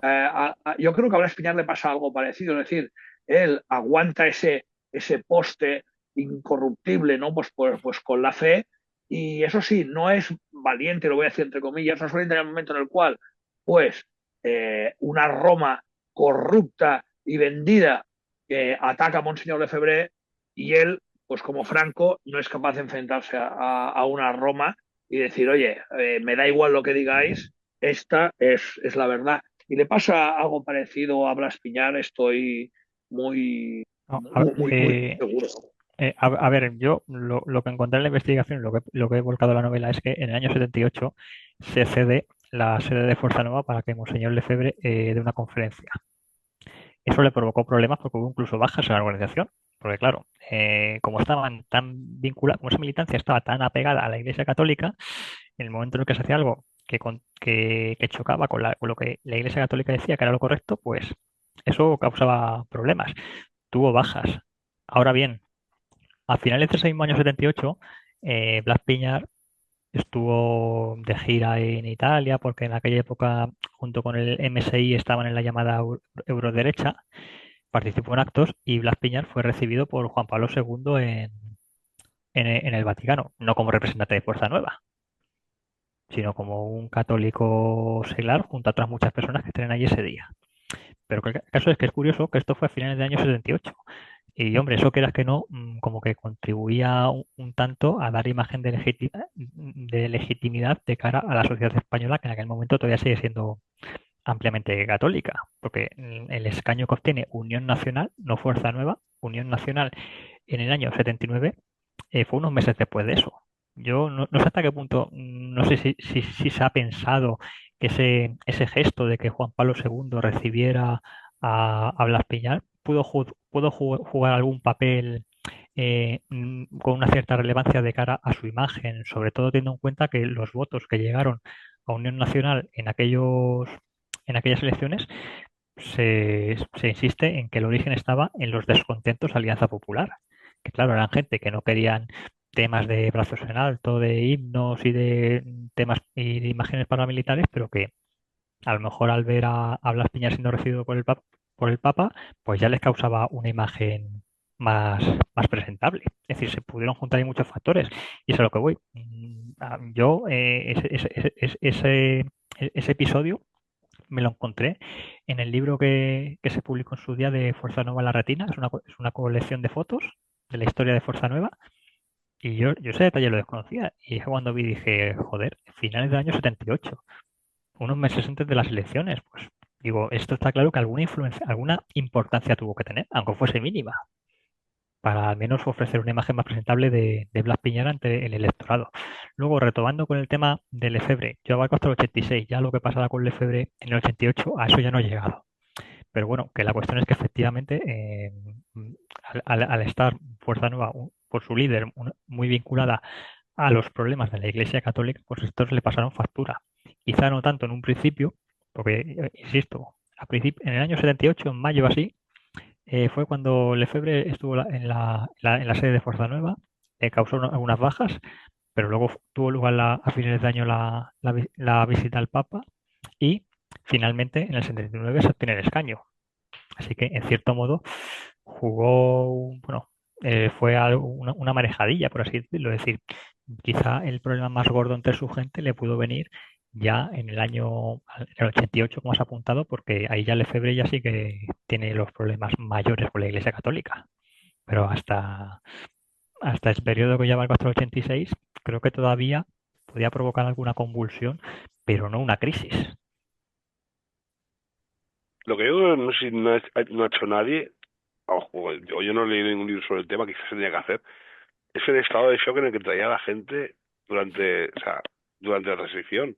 Se ha hablado siempre sobre, a nivel político, o sea, a nivel político, a nivel económico, nunca se ha hablado a nivel psicológico, porque si os fijáis, pasamos de cuando la muerte de Franco y toda la gente desfilando por el ataúd, a luego ya nada, 4 o 5 años, a esta gran democracia liberal que tenemos, ¿sabes? Y la tradición ya no solo pues, de Suárez y de Alianza Popular. No sé, quizás algo que alguien tendría que hacer. No sé si alguno ya de los yayos a nivel introspectivo, pensar, o sea, viendo la sociedad y tal, o algún psicólogo analizar cómo afectó a la sociedad española la transición española. Pues mira, en ese sentido, vamos, no es que lo haya investigado a fondo, pero creo que ahí realmente aunque quizá lo que diga es algo muy superficial, pero a ver, la gente tiene la costumbre de apostar siempre a caballo ganador y de estar siempre, digamos, con el que está en el poder. Es decir, si las circunstancias hubieran sido otras y la estructura del régimen hubiese podido perdurar tal y como había estado a lo mejor en los años 50, no quepa ninguna duda que la mayoría de la gente hubiera apoyado eso.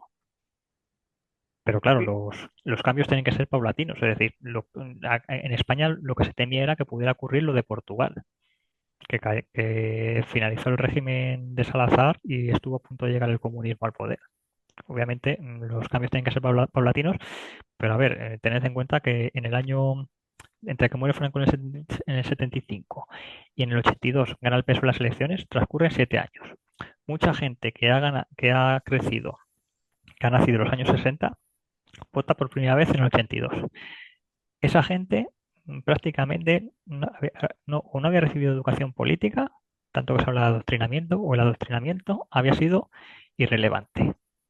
Y acabaron votando pues a eso al que se posicionaba como partido ganador frente a la propia descomposición del partido gobernante que era quienes habían estado controlando los resortes del Estado durante muchísimo tiempo. Yo al menos lo creo que puede estar ahí la cuestión, que efectivamente se podrá profundizar en cuestiones psicológicas. No creo que haya nada nuevo por descubrir ahí. Es decir, creo que lo que se ha podido estudiar siempre de que la gente lo que busca es seguridad por encima de otra cosa, que quizá pueda estar ahí la clave. Es decir, en un momento la seguridad era Franco y luego lo era el peso de Felipe González, con el emérito ahí de decoración. Yo lo que tengo es ganas de leer la novela, las cosas como son. Porque claro, o sea, en mi mente, y hablo en mi mente, porque luego busqué por internet y leí la crónica y tal, lo típico de la web de SND, y pensé, ah, bueno, pues una historia durante la transición. Pero ahora hablando contigo, es otra cosa. O sea, lo que has hecho es, con unos personajes, hilar Claro, la claro. transición. Sí, sí, es Coño, decir, es mejor de lo que yo creía. no, es Por decir, tanto, porque tengo ganas de leerlo. no, claro, no es la típica historia de un personaje pasivo que, bueno, es decir, lo que has podido leer normalmente es una transición, pero por la boca la vista, perdón, de Juan Pérez, que va a un sitio, va a otro, va a otro, no, no, eso no es ni por asomo, aquí hay una trama de ficción propia. Y yo creo que a partir del año, porque a ver, los dos primeros capítulos son más breves, pero ya el Carlos de 17 años, del año 77, que es cuando los acontecimientos ya se aceleran, yo creo que a partir de ahí ya empezarás a engancharte. Pues muchas ganas, la verdad es que muchas ganas sí que tengo, de leerlo, porque además yo soy siempre un firme, aquí la gente que son oyentes habituales, soy un firme defensor de las Luego, novelas y siempre digo, tiene que otra, haber más. Pues, otra bien. cosa que os quería comentar, igual, ya que aquí sois muy aficionados a hablar de la Guerra de las Galaxias, en este libro también aludo a esa saga. Es decir, yo entiendo que pues, que al menos ese sentido os tiene que dar para que os agrade en ese sentido. Tú piensas que a nosotros, si nos sacas cosas fachas, Guerra de las Galaxias o El Señor de los Anillos, nos tiene robado el corazón. Y ojalá de verdad esto pueda servir para que más gente, ya sea joven, es decir, de mi quinta, de la vuestra o de las que estén por venir, que se animen a escribir ficción. Porque igual que, por ejemplo, cuando has empezado, has dicho, eh, por la causa del aborto ha hecho más Dirty Dancing que toda la propaganda que pueda haber. Bueno, pues por ejemplo, en la literatura, yo creo que la mejor definición que he encontrado de lo absurdo que puede ser el aborto está en la novela de las partículas elementales de Michel Houellebecq, en cualquier propaganda ñoña de oír. Así de claro. Sí, sí, sí, es que al final es eso. Mira, puede hacer más por la épica y la masculinidad tóxica la peli de 300 que los 1000 libros que puedas leer de autoayuda, de ser un hombre y de no sé qué. Sí, sí, Tú sí, mira sí. la peli de 300, tío, mira la peli de 300 y Y, aprende lo que es la masculinidad. Es así de fácil, sí, sí. Y ¿sabes? oye, ahora que aludes al tema este, ya esto sigue el último que quisiera decir. Este libro especialmente se lo quisiera recomendar a un chaval que vea el famoso vídeo de Jorge Javier Vázquez con Yolanda Díaz y otro par de petardas más, les escuche decir respectivamente, es que antes a los hombres se les educaba para la épica y ahora los hombres vienen con las uñas pintadas. Bueno, pues eres un chaval joven, ves eso y lo que te produce es asco, esta novela es para ti.